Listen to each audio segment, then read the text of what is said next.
Guns, nuns, and cowboys. To sum America up in 3 words. And for various reasons.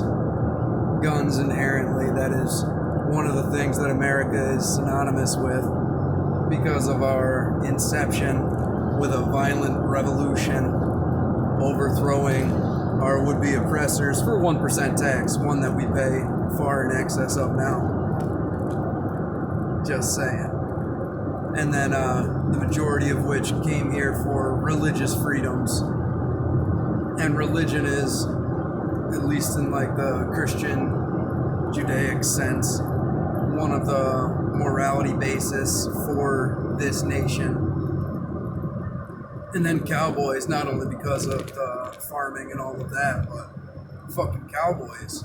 Like, there have been a lot of, not only just a revolution, but there were revolutionary ideas, revolutionary concepts, people, individuals who shattered the realm of possibility, at least to a certain extent. This is supposed to be the shining star, the bastion of freedom, and everything that that represents. You know, the ability for success, the freedoms to defend yourself and speak out against any who would wish to contradict you. We're seeing a lot of these things erode as of late, as people voluntarily surrendered their freedom for fear of a virus. And I understand the beginning, but I think by this point everybody kind of knows it's not so much about that as it was about everything else. You know. And so we need to find our inner cowboy, I suppose, and understand that there is risk in everything. And if we wish to obtain greatness again as a nation, it is going to be with revolutionary ideas and concepts. And we need to shatter this corruption that is just eating us alive like a cancer. We're this giant gluttonous thing. And we've become despised throughout the world because of it. We're not thought of very highly by a lot of different people, and not just ones who should have a direct animosity towards us, but our entitled attitudes and all of this. We become a nation of spoiled brats because we live off of our inheritance. Our ancestors worked their asses off in order to give us the life that we now have, and then we are squandering for future generations. How they're going to curse our names for the sins that we have allowed to happen and take place when we were given everything.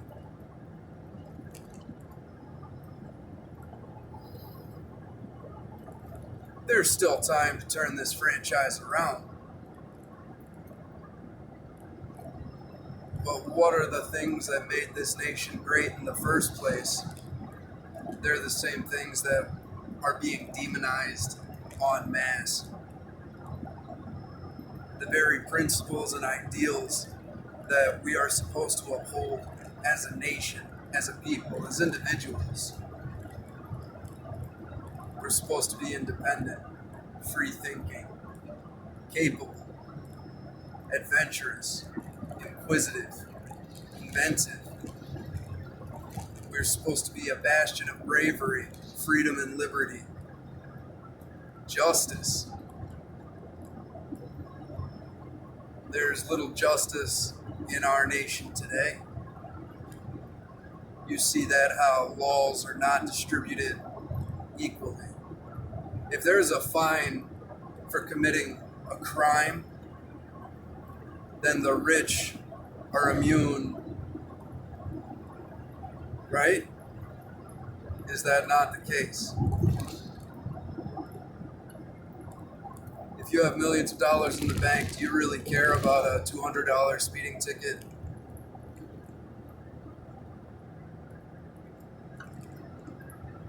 No. The people who are writing our laws are the most corrupt, and they've been doing it for decades without any type of serious ramification. Our media continually spouts lies and outright fabrication for the masses to ingest and regurgitate.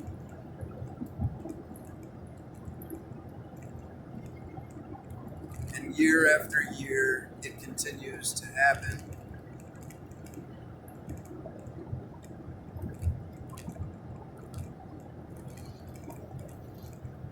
We need to remember who we are. At the very least, we need to decide who we want to be.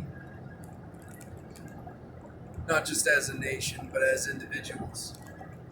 What role are you going to play in the down spiral of the Republic? Are you going to be one of the people dancing, just going about your life as everything falls?